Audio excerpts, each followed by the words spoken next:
अल्हम्दुलिल्लाह अल्हम्दुलिल्लाह, अल्लाह पाक के करम से और आप सब भाइयों के तावन से मैंने 30 मस्जिदें और 10 मदरसे तामीर करवा लिए माशाअल्लाह। और आज तक मैं जिस महफिल जिस मजलिस में गया हूँ वहाँ पर मैंने चंदे की डिमांड की ताकि मैं अल्लाह के घर बनाऊँ, मदरसे बनाऊँ।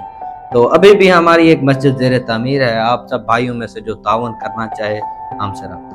मौलवी साहब मेरा एक सवाल था आपसे। जी पूछें। क्या मैं पूछ सकता हूँ? बेशक। कारी साहब, आपका हमसाया रफीक, उसका बेटा हाल ही में फौत हुआ है। वो बीमार हो गया था, बुखार की वजह से उसकी डेथ हो गई। लेकिन वो सुनने में ये भी आया है वो आपसे मदद के लिए आया था, आपने उसकी मदद नहीं की। कहीं उसके कातिल आप तो नहीं? क्या बात कर रहे हैं? क्या बात? रुको भाई, कारी साहब मेरा एक और सवाल भी है आपसे। ये जो हमारे हमसाया बैठे हैं जिनको 5 साल हुए हैं, उनकी बेटी खुदकुशी कर गई है, आपने सुना था? जी सुना था। उसकी खुदकुशी की वजह भी तो आप जानते होंगे, क्योंकि उनके पास जहेज के लिए इतने पैसे नहीं थे। वो आपके पास आए थे, आपने कहा था मैं चंदा मस्जिद और मदरसों के लिए इकट्ठा करता हूँ, ये कोई मेरी शादी का दफ्तर नहीं है। पर साहब उसका कातिल कौन है?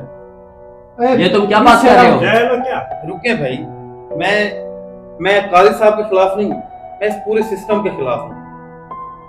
अल्लाह ताला कुरान पाक में क्या फरमाते हैं? मैं हकूकुल बशिक दूंगा, हकूकुल इबाद नहीं। पर साहब मेरा एक और सवाल भी आपसे है। वो जो हमारे हमसाए बैठे हैं, सामने आपकी नजर जा रही होगी, टेंट में बैठे हैं बेचारे, बारिश आती है, सर्दी की वजह से उनको खाना भी नहीं बना सकते, आपने उनको छत मुहैया की? बेटा मैं सिर्फ मस्जिद का काम कर रहा हूँ। कारी साहब यही तो प्रॉब्लम है ना, आप मस्जिद को देख रहे हैं, आपने मस्जिद 30 मस्जिद बनाई है और कहाँ कहाँ बनाई है? हर 1 किलोमीटर पे बनाई है। जहाँ एक मस्जिद की जरूरत थी आपने वहाँ 4 मस्जिद बना दी है। आज हमें मस्जिद ज्यादा और उसमें नमाजी कम मिलते हैं, इसके पीछे क्या वजह हो सकती है? तो क्या हम मस्जिदें ना बनवाएं? अरे आप गुस्सा कर रहे हैं, मैं आपसे ये नहीं कह रहा आप मस्जिद ना बनाएं भाइयों, मैं ये कह रहा हूँ कि अल्लाह ताला, ये हमें मौलवी साहब सुनाते हैं, अल्लाह ताला हकूकुल्लाह बशिक देगा, हकूकुल इबाद क्या होते हैं मौलवी साहब, आप बेहतर जानते होंगे मुझसे।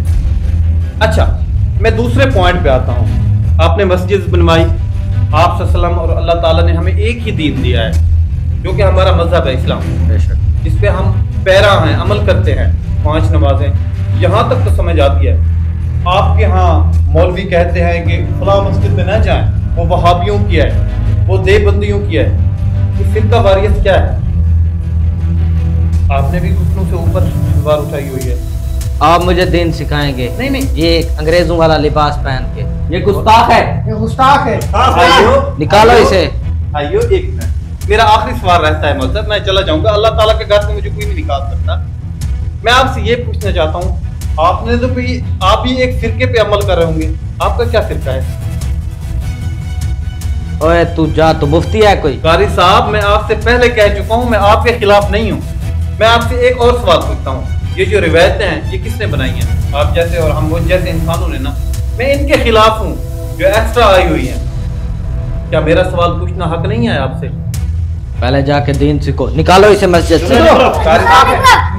आइंदा ना आने देना इसे। कारी साहब आप मुकाबला नहीं कर सके, ये गुमराह हो गया, जल्दी निकालो इसे। माजरत कारी साहब, पता नहीं कहाँ से आ जाते हैं, आप शुरू करें।